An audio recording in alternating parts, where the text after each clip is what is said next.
अस्सलाम वालेकुम फ्रेंड्स। अगर आप चाहते हैं कि आपका उर्दू से इंग्लिश ट्रांसलेशन का क्वेश्चन अच्छे से हल हो जाए तो आप इसको वीडियो को पूरा देखें। मेरे पास ये मैट्रिक के पेपर इंग्लिश का पेपर है और इसमें ट्रांसलेशन जो यानी उर्दू से इंग्लिश वाला क्वेश्चन आता है उसमें पैसिव की भी ट्रांसलेशन करनी पड़ती है, पैसिव फ़िक़रात की भी और सादा फ़िक़रात की भी, और लिहाजा टेंसेस समझने बहुत ज़रूरी हैं। आज हम पहला टेंस स्टार्ट करते हैं।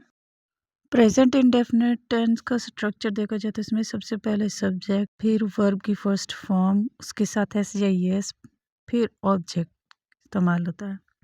उर्दू में इसकी पहचान है, इसके एंड पे था है, ती है, ते हैं वगैरह लिखा होता है। मिसाल के तौर पर आसिया बर्गर खाती है, वो स्कूल जाती है। मिसाल के तौर पर सिंपल सेंटेंसेस इस तरह बनेंगे, वो स्कूल जाती है, शी गोज़ टू स्कूल, वो स्कूल जाते हैं। They go to school, Asiya school जाती है, आसिया गोज़ टू स्कूल। अगर आई, वी, दे, यू ये सब्जेक्ट हों तो वर्ब फर्स्ट फॉर्म के साथ एस या एस का इस्तेमाल नहीं होता। अगर हमारे पास उर्दू जुमलों में नहीं इस्तेमाल होता है यानी मनफी जुमले हैं तो उनका स्ट्रक्चर इंग्लिश में इस तरह होगा, पहले सब्जेक्ट, फिर उसके बाद डू नॉट या डज नॉट, फिर वर्ब की फर्स्ट फॉर्म और फिर ऑब्जेक्ट आता है।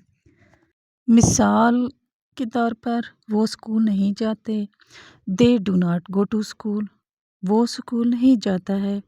He does not go to school, वो आम नहीं खाती है। She does not eat mangoes, तुम आम नहीं खाते हो। You do not eat mango. याद रहे कि ही शी इट के साथ डज और बाकियों के साथ डू आता है, और सवालिया फ़िक्रों में पहले डू डज पहले आ जाता है, उसके बाद सब्जेक्ट, फिर वर्ब और फिर ऑब्जेक्ट। जैसे क्या वो स्कूल जाते हैं, do they go to school. क्या वो आम खाता है, डज ही ईट मैंगोज़। क्या हम पानी पीते हैं, डू वी ड्रिंक वाटर। क्या वो वक्त पर सोती है, does she sleep on time. अब आप देख सकते हैं ही, शी, इट या किसी नाम के साथ डज लगेगा और बाकियों के साथ डू।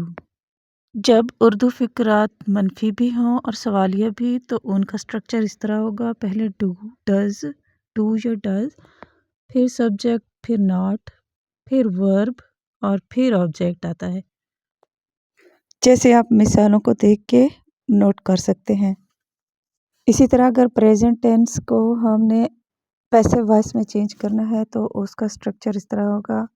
एक्टिव वॉइस में हमारे पास सब्जेक्ट, फिर वर्ब, फिर ऑब्जेक्ट होता है, जबकि पैसिव वॉइस में पहले ऑब्जेक्ट आएगा एक्टिव वॉइस वाला, और फिर उसके बाद is, am, are helping verb, फिर वर्ब की थर्ड फॉर्म होगी और फिर सब्जेक्ट एंड पे आएगा।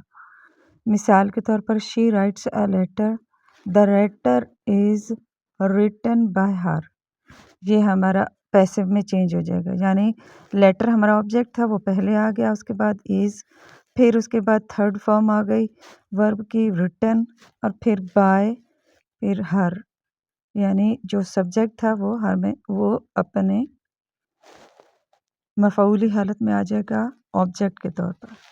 इस तरह he eats an apple is eaten by him. Present indefinite tense के पैसिव वॉइस में helping verb is, am, are इस्तेमाल होते हैं। इज़ सिंगुलर नाउन के साथ आता है, जैसे ही, शी, इट या नेम।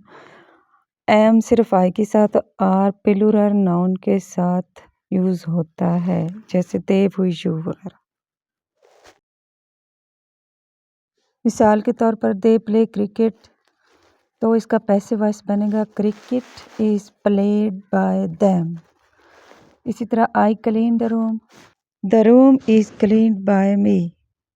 यहाँ पर एक बात याद रखने वाली है कि जब सब्जेक्ट ऑब्जेक्ट की जगह पर मुंतकिल होगा तो अपनी मफूली हालत में आएगा, जैसे दे सब्जेक्ट था एक्टिव वॉइस में और जब यहाँ पर आया तो देम हो गया मफूली हालत में।